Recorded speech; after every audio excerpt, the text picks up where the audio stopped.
Teny amintsika rehetra hoe hitsahatra tsy hanao ny asa ny ministra ny serasera sy ny kolotsaina ntsony manomboka amin'ny talata maraina zany hoe ny alatsinainy ho avy zao zany ny alatsinainy hariva zany mametraka ny antota-taratasy fitsaharana fametraha-pialana fitsaharana tsy hanao intsony an'izay asa ny ministra ny serasera sy ny kolotsaina zay. Ela ny ela fa ametra-pialana amin'izay ministra ny serasera Lalatina Rakotondrazafy amin'ny alatsinainy ho avy zao. Mizara roa ny fihetsempon'olona. Ao ny faly fa miala amin'ny toerana ity ministra ity. Satria raha zohina dia izy anisan'ny ministra tena alam-bahoaka indrindra tamin'ity fitondrany Andrajoela ity no isay manova vaovao marina ho amin'izay itiavany azy mba hiarovana ny Andrajoela teo amin'ny fitondrana. Nataony izany rehetra izany mba hiarovana ny sezany Andrajoela, hiarovana ny antoko izay mijoro manohana ny Andrajoela, ary nataony koa izany mba hiarovany sezany amin'ny maha-ministra ny serasera azy, ary izay ihany koa nampateza azy teo amin'ny fitondrana. Ao kosa ny fihetsem-po sady gaga no manahy mafy ary mametra-panontaniana fa nahoana loatra no nametra-pialana ity ministra ity. Iza no hiaro an'Andrajoela raha ohatra ka misy ny tsy fahatomombanana amin'ity gouvernementa ity? Iza no hiaro an'Andrajoela hiantoka ny fampandaniana azy amin'ity fifidianana manaraka ity? Ndao ianotsika ny fanambarana ofisialy izay nataon'ny ministra ny serasera ny fametram-pialana amin'ny alatsinainy ho avy zao. Nandraisana hoe hametra-pialana zany ny tena koa rehefa tonga ny vanim-potoana ny fampelezan-kevitra. Ny vanim-potoana ny fampelezan-kevitra nefa anjara soaly vola dia hanomboka amin'ny talata 10 ny volana oktobra ho avy zao, dia ampifaliana zany nafahako miteny amintsika rehetra hoe hitsahatra tsy hanao ny asa ny ministra ny serasera sy ny kolotsaina ntsony manomboka amin'ny talata maraina zany hoe ny alatsinainy ho avy zao zany ny alatsinainy hariva zany mametraka ny antota-taratasy fitsaharana fametraha-pialana fitsaharana tsy hanao intsony an'izay asa ny ministra ny serasera sy ny kolotsaina zay. Dikan'izay dia ity ny fandaharana farany tsy ho tompotrano miono izay iarahako amintsika any atokantrano any amin'ny mampitondra teny gouvernementa maministra ihany koa dia efa diso ny fomba fieritreretana raha ohatra ka tsy fahaizan'ity fitondrana ity no ny antony fametram-pialan'ny Lalatina Rakotondrazafy amin'ny alatsinainy ho avy zao. Diso ihany koa ny fomba fieritreretana raha ohatra ka no ny fanitsakitsahana ny lalam-panorenana izay ataon'ny fitondrana ity ny antony fametram-pialana amin'ny alatsinainy ho avy zao. Diso tanteraka izany.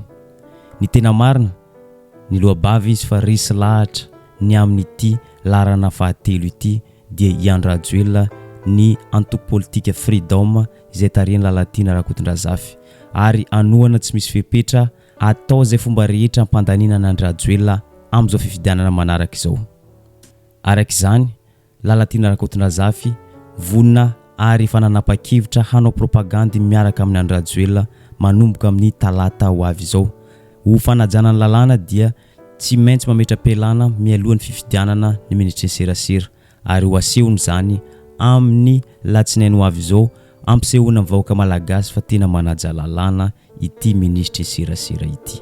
Ny antoko politika izay tarihako dia ny antoko freedom dia nanapa-kevitra ny hanohana sy hampandany ny candidat laharana fahatelo Andriamatoa Andry Rajoelina. Izany hoe ao anatiny izay fandraisana fanapa-kevitra izay mba ho fanajana ny lalàna manan-kery, satria ny lalàna manan-kery dia milaza zany hoe rehefa laintsona amin'ny teny vahiny ianao hoe fonctionnaire d'autorité na tompona ndraiky mpanjakana voatendry zany amin'ny filan-kevitry ministra, zay moa no tena famaritana ny fonctionnaire d'autorité na hoe voatendry amin'ny alalan'ny didim-panjakana décret dia tsy afaka manao fampelezan-kevitra zany.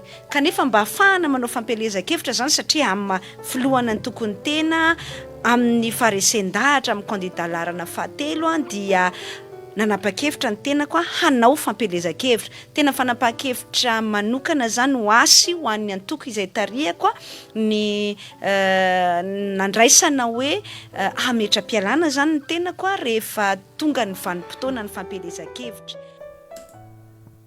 Mampagaga tokoa amin'izao raha politika mafana izao dia tsy misy fisalasalana na ny kely aza ity ministry ny serasera ity tapa-kevitra fa hanao propagandy ary anoana ny Andrajoelina tsy misy fepetra ho porofoina amin'ny fametram-pelana amin'ny latsinainy ho avy izao fa vonona amin'ny fifidianana izy ireo.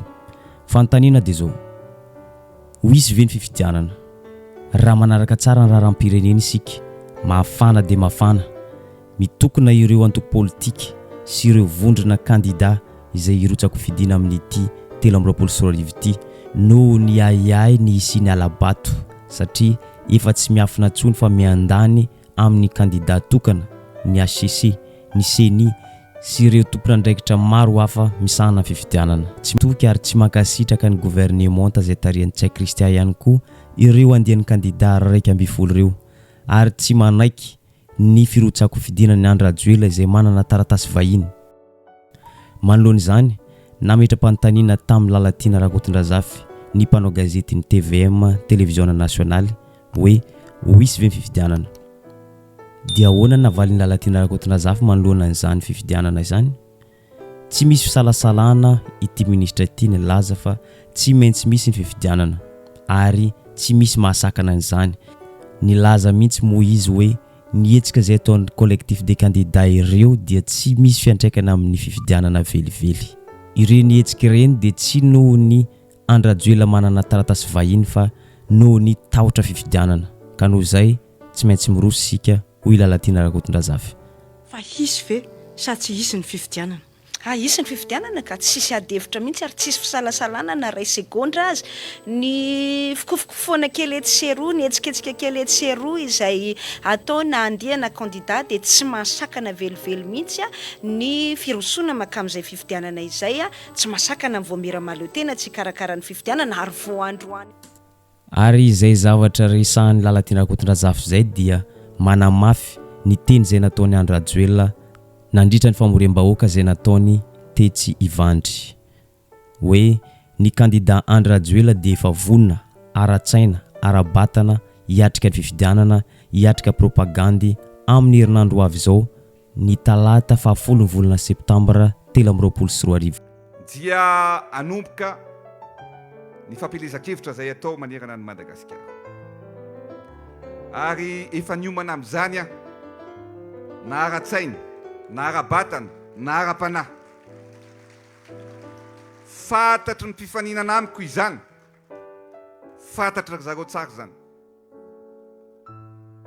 Fa zao ny zavatra lazaiko aminareo, ao anatin'ny fifaninanana ny mpifaninana amiko efa resy sady efa resy. Ny antony dia tsotra,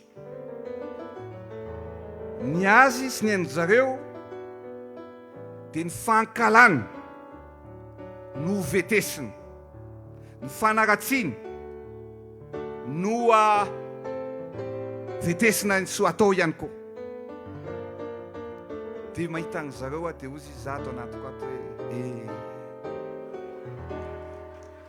satria ny feo etiko, ny feo ho aparitako manerana ny Madagasikara dia ny fitiavana ny Malagasy, fitiavana ny tanindrazana, fitiavana ny Madagasikara.